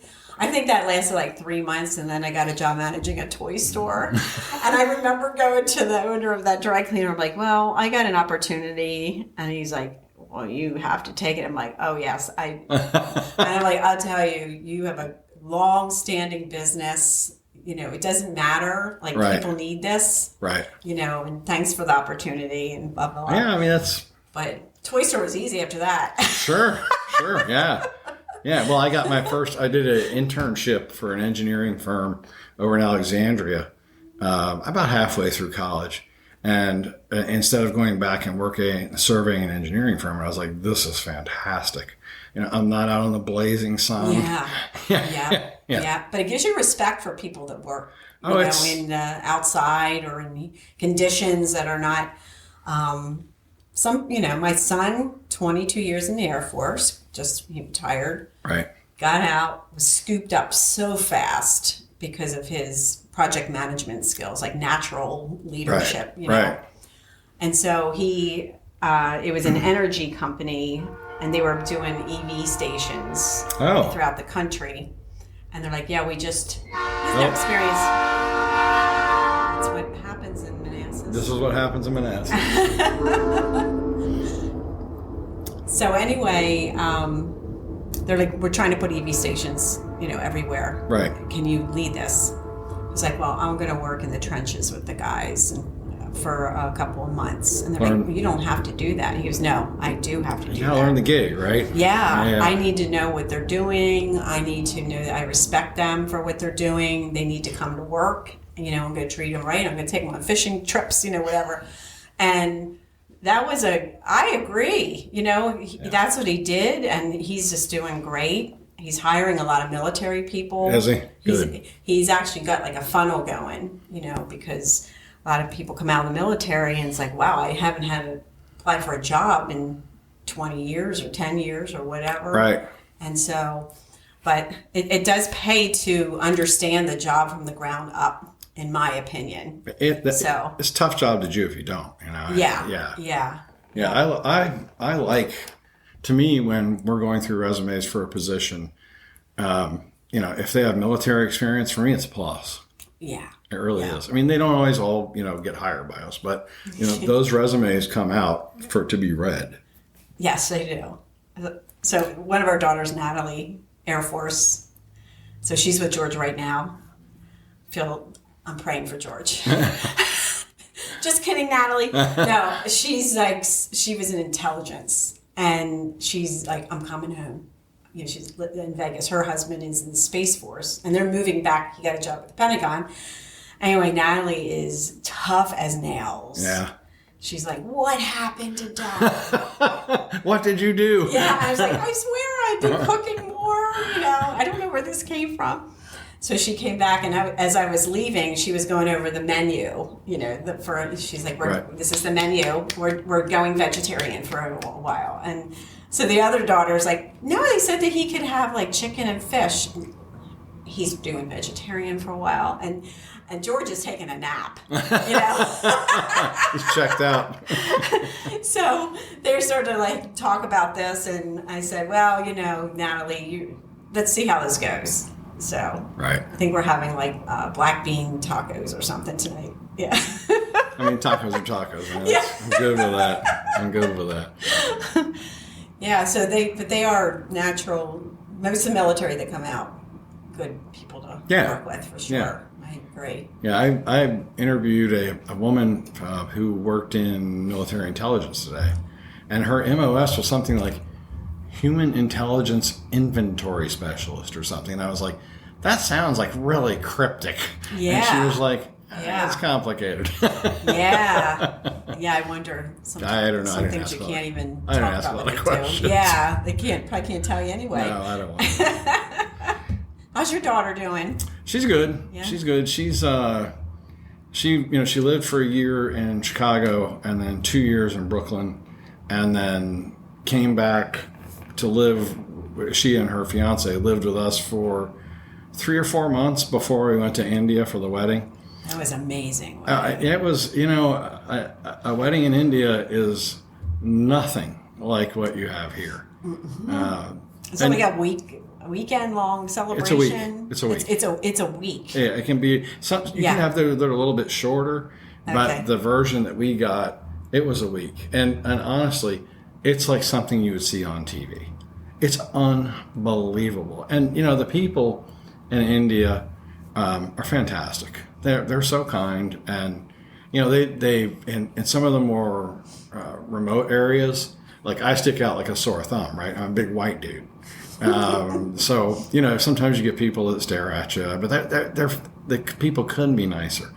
And I love the stuff you were wearing. Yeah, that was a little different for me. So did you pick that out, or so you get to choose what you're going to wear? Yeah. Okay. Yeah, actually, we bought most of our Indian clothes from a lady here in Manassas. Okay. Who imports them, and then you go to her house for a fitting or whatever. Okay.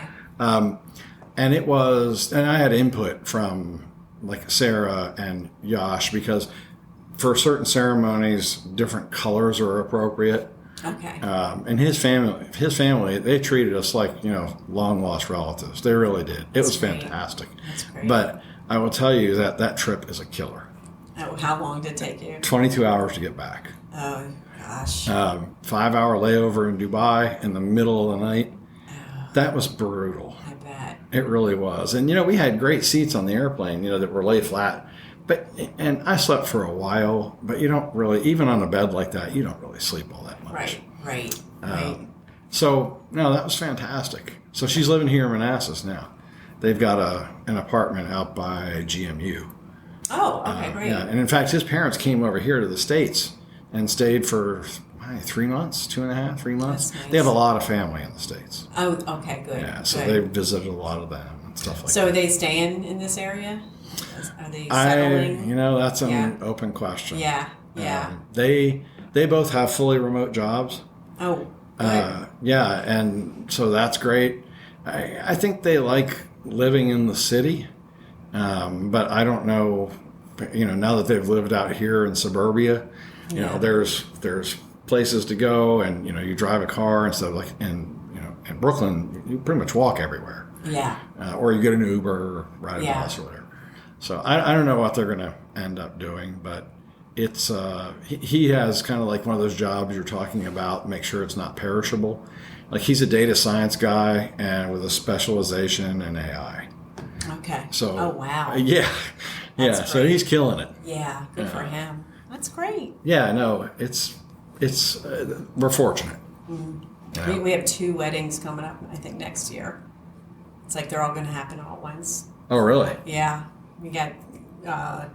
I just want more grandchildren. Like, can you guys get with the program? We have 2 grandsons, 13 and 16, and 15. Is he 15, 16? 15.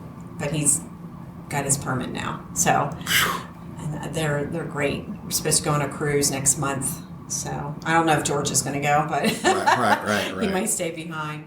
Yeah, well, when we were in India and during one of the ceremonies, Yasha's grandfather got up to speak a little bit, and he said, you kids are married, like we need 10 grandkids. Yeah. And Aaron's like, oh, hold on, time out, man. Whoa. Yeah. Well, yeah, people they're very career oriented now. This generation, they're smarter than us, I think. Yeah.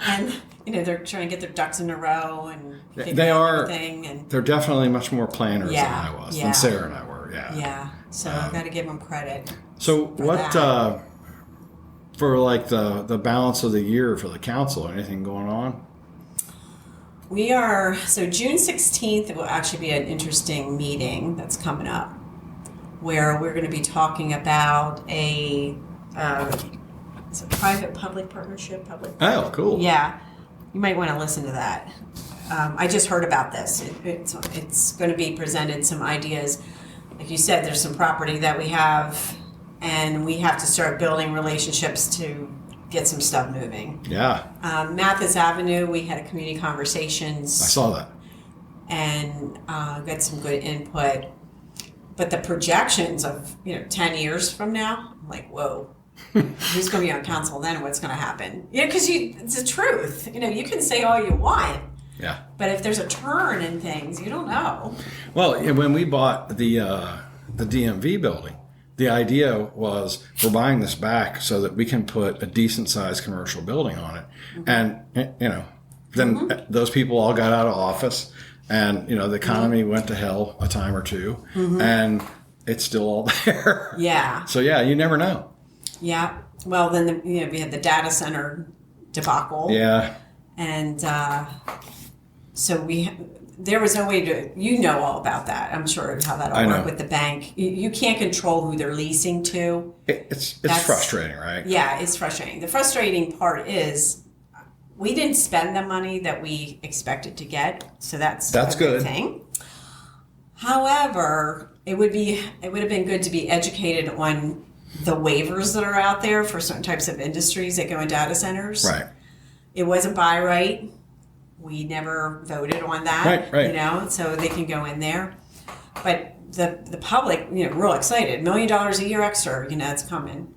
And here, we have a bank in there. But only 20% of the electric power is being used. So it's possible more different industries could go in there. Right. We're not real sure what's going to happen with that. In the business community, the frustration is, and I understand these breaks were not granted by the city council, right? This is a state code. From the 80s. Right. Yeah. But guys like me are like, oh, wait a minute. How do I get a break like that? Because a couple of years ago, the city decided that, they didn't think I was being honest with my personal property taxes.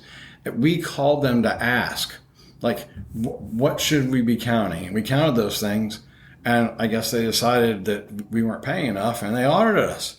And, it didn't make that big of a difference. But, this, like in a small business, time is everything. Right. And, if I have to screw around with someone who's counting desks, it's my job. I'll do it. Right. Yeah. But it can get frustrating. Right. Yeah. But anyways, back to the what's coming up.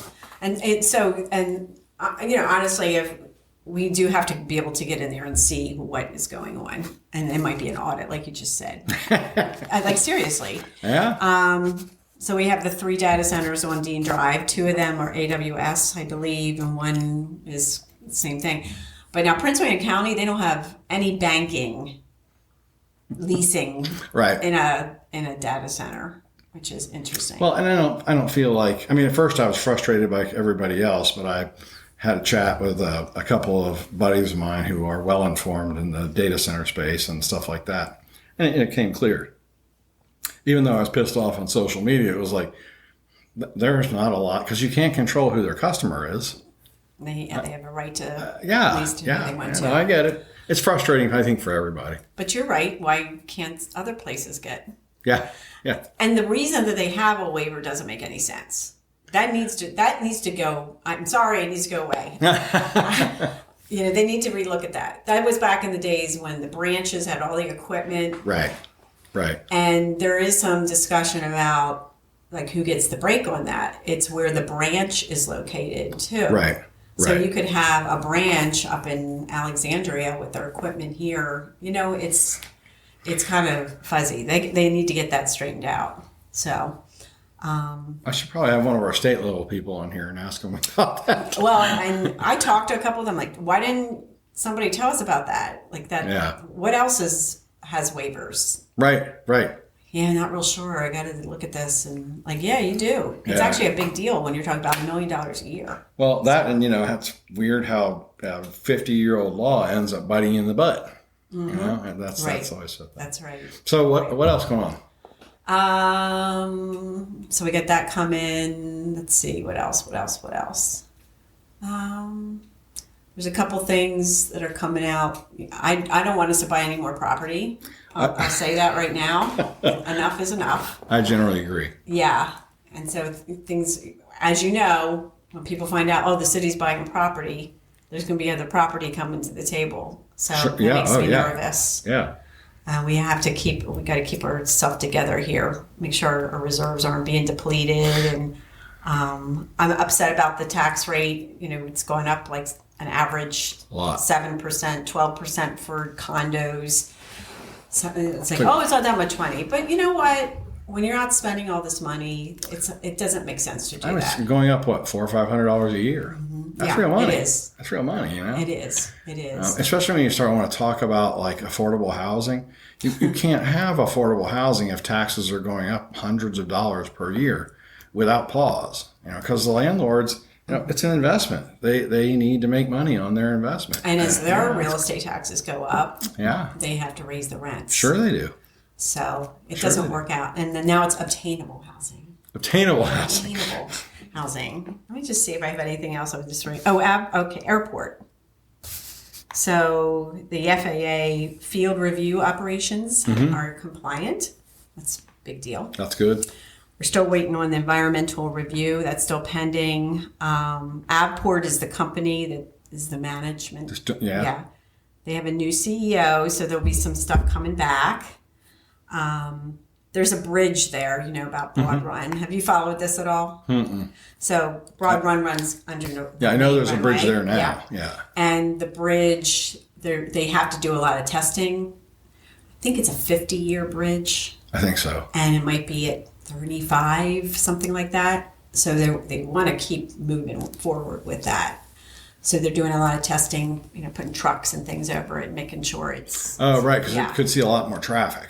Oh, yeah. Air traffic. Yeah, I get that. And more weight. Yeah, and that bridge was expensive to build. Yeah.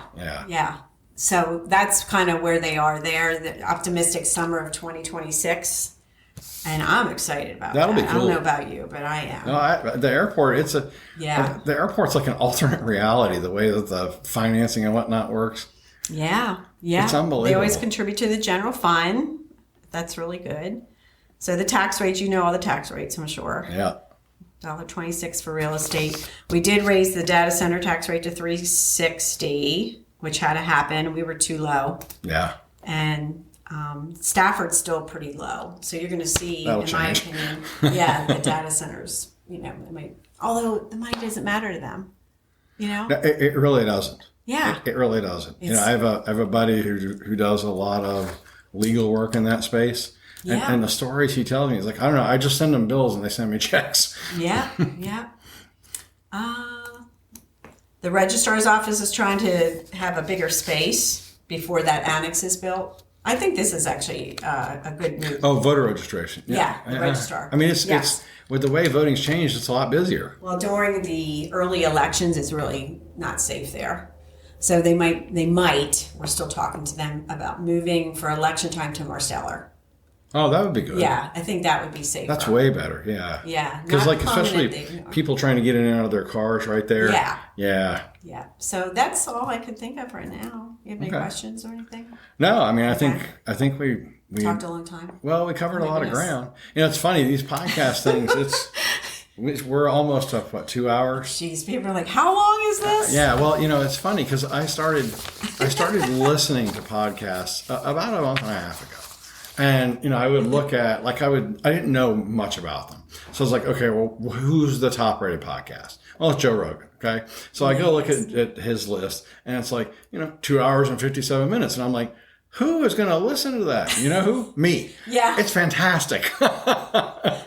But they go forever. Yeah. Especially when you're doing like emails or something. Yeah. And you just need like background stuff. It's driving. It's pretty wild. And, this sort of long form journalism, they're calling it.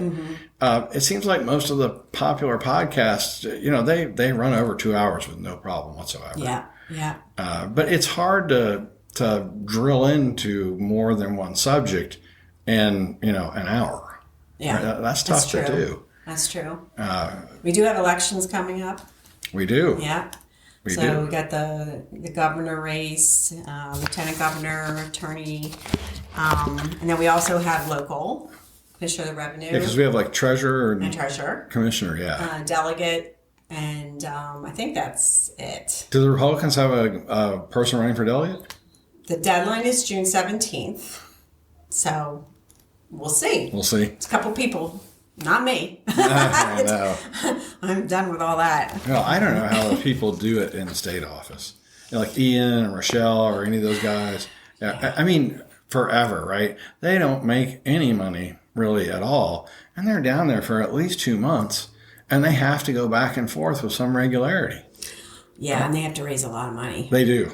They do. Like those races are insane. Millions, I think. Yeah. That's what I heard from Ian Lovejoy. So. I should get him on here. He would love to be on. Yeah, I haven't talked to Ian in a minute. Yeah. For no particular reason. I just haven't. Oh, he would love to. Yeah, he's a good dude. Can't imagine running every 2 years. No. You never stop, really. No. Well, and when you get out of office, it takes a good year before you get it out of your system. Yeah.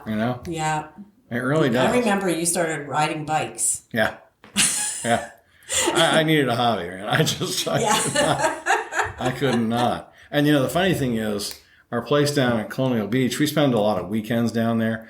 I ran into this guy, and there's not a ton of places to go in Colonial Beach, and there's a place called Colonial Beach Brewing, and I went up there to have a beer, and I was shooting the breeze with some guy out. They have like an outside sitting area, and it turns out like he was the former mayor of Colonial Beach. Oh wow! And I was telling him, oh really? Like I started on Manassas City Council and yada yada yada, and he was like, you should run for office here. I was going to say, I was like, that's not happening. I actually am surprised that you haven't already.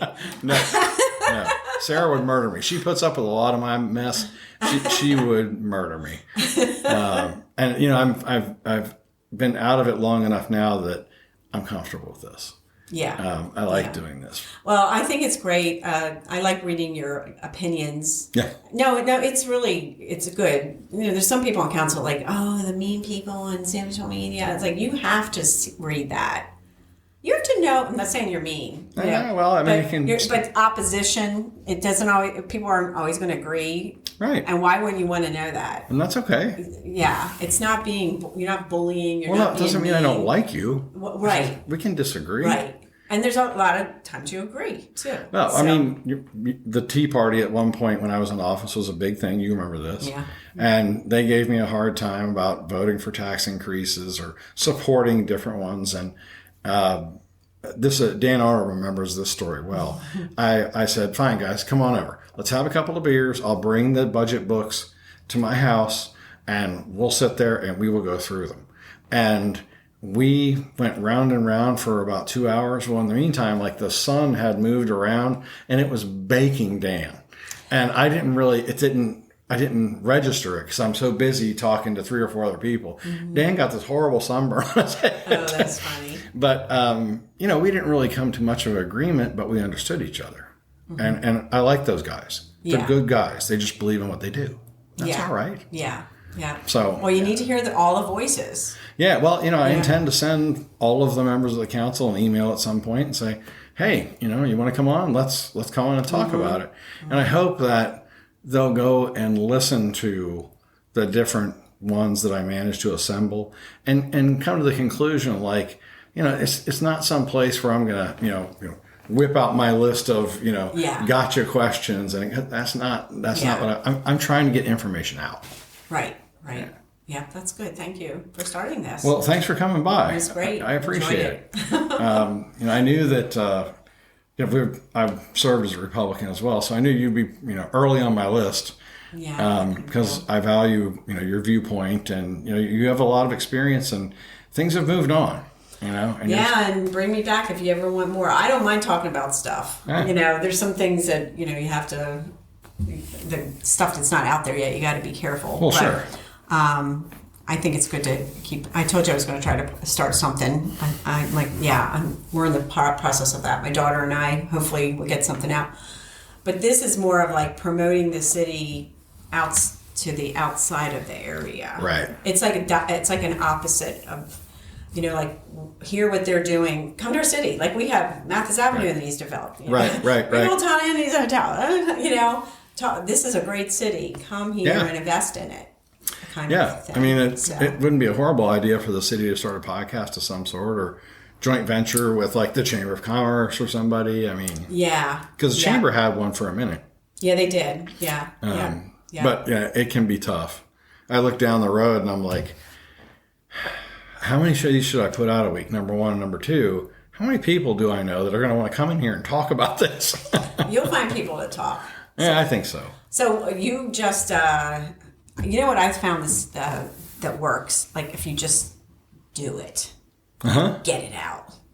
It's the editing that takes, when people start editing. Yeah. Because I know a couple people that did podcasts, it's like, it takes forever, the editing. I'm like, just get it out. Doesn't anymore. Oh, okay. Doesn't anymore. Okay. I mean, if I wanted to, if everything is right and I save the file and I have to convert it, I could have it published online in about 15 minutes. Wow. Now, if you have video, that can be a whole different ball of wax. But audio is pretty straightforward. I mean, I'm recording this on GarageBand, which comes with Mac. Yeah. So what podcasts app are you? Apple, Spotify. I'm in 3 or 4 of those. Okay. And I figured I'd before I publish to too many like YouTube and stuff like that, let's just get the basics down and see how it actually works and see if people are willing to do it. So far the response has been pretty good. Of course I picked Rich, like he's a buddy of mine forever, so I know he'll do it. I'll probably. This is a nice little setup. Yeah.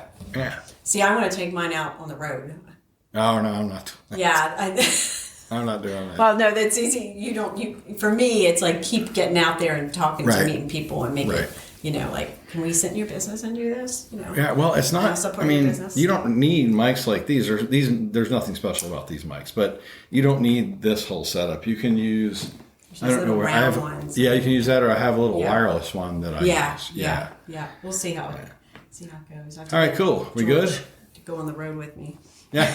Thank you. All right, thank you.